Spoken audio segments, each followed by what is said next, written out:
Thank you, Chairman Whitfield and other members of the subcommittee. Energy access is increasingly relevant to American business and U.S. foreign policy interests, especially in the fast-growing emerging markets.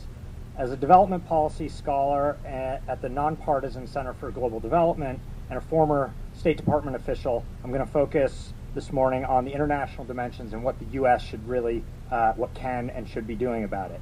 I have 3 points this morning. One, the energy gaps are huge and very harmful. Second, the U.S. can and should be a leader in expanding energy access abroad. And three, to succeed, we have to be honest about how our policy choices may have the practical effect of denying power to the world's poorest. First, more than 1 billion people today live without electricity. Turning on a light, heating our homes, using a computer or a fridge are things that we in the United States view as simple conveniences of modern life. In Africa, as we've heard, some 600 million people, almost twice the population of the United States, live with no electricity at all. Even those with access to power use an absolute fraction of the power that we do. I was recently shopping for a new refrigerator with my son, who's here with me today, and I was reading those little yellow Energy Star tags. And my new fridge uses 5 times more power per year than the average person in Tanzania or Liberia. This lack of electricity is devastating to both lives and to livelihoods. Without electricity, people are forced to cook with wood and charcoal. This creates indoor air pollution, which then leads to premature death. The best global estimate we have is that there are 3.5 million premature deaths every year from indoor air pollution. So energy poverty kills more people than AIDS and malaria combined. The effect on jobs and economic growth is stifling. World Bank data show that the lack of affordable and reliable electricity is the top constraint to business expansion in Africa. Second point, the U.S. government has a very vital role to play in closing this energy gap. African governments are prioritizing electricity investment. European countries, China, and other nations are increasing their commitment to energy access, and it's time for the U.S. to play its part too.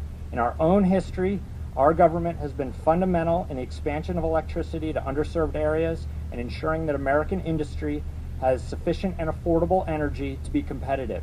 This policy had both a human face and was pro-growth. Last June, President Obama launched Power Africa. This very promising initiative supports a doubling of energy access in the continent.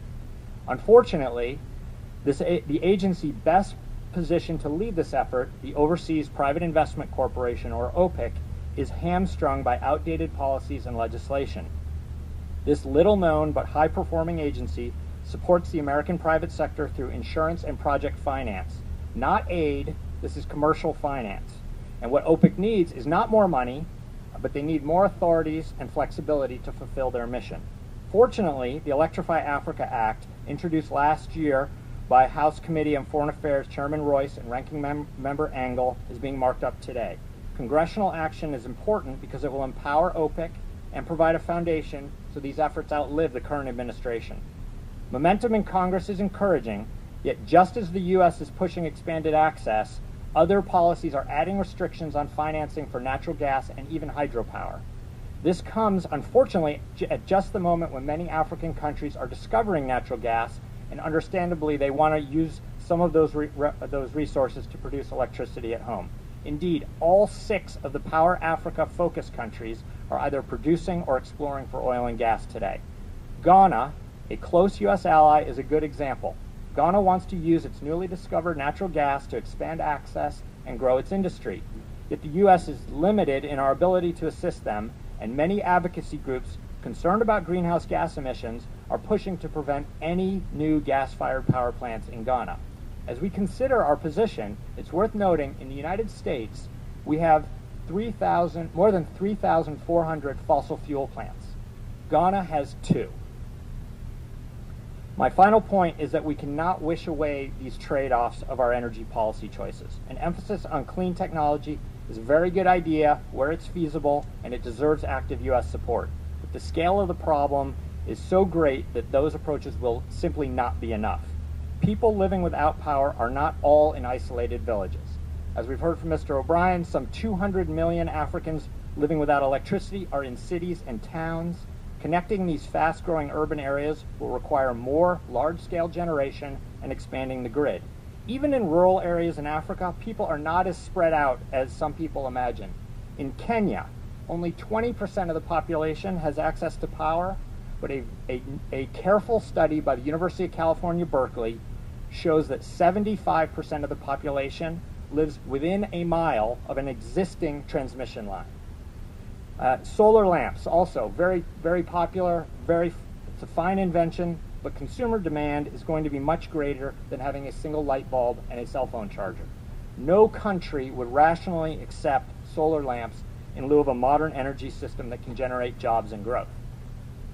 A final common mistake is assuming that universal energy access can be achieved entirely through renewables. Instead, there is a clear trade-off between strictly focusing on renewables and expanding access. My colleague Ben Leo and I estimate that allowing OPEC to invest in natural gas power projects could provide, for the exact same money, access for 60 million more people over a renewables-only strategy. At the very least, we should make an exception to any public financing restrictions for the poorest countries with the least emissions. To conclude, no one would openly argue that we should fight climate change on the back of the world's poor, but we must be very careful not to burden the poorest nations with romantic notions of an energy future that does not yet exist. If an all-of-the-above approach is good enough for the United States, how can we in good conscience stand in the way of the world's poorest countries using locally available energy sources to provide electricity for their own people? Thank you.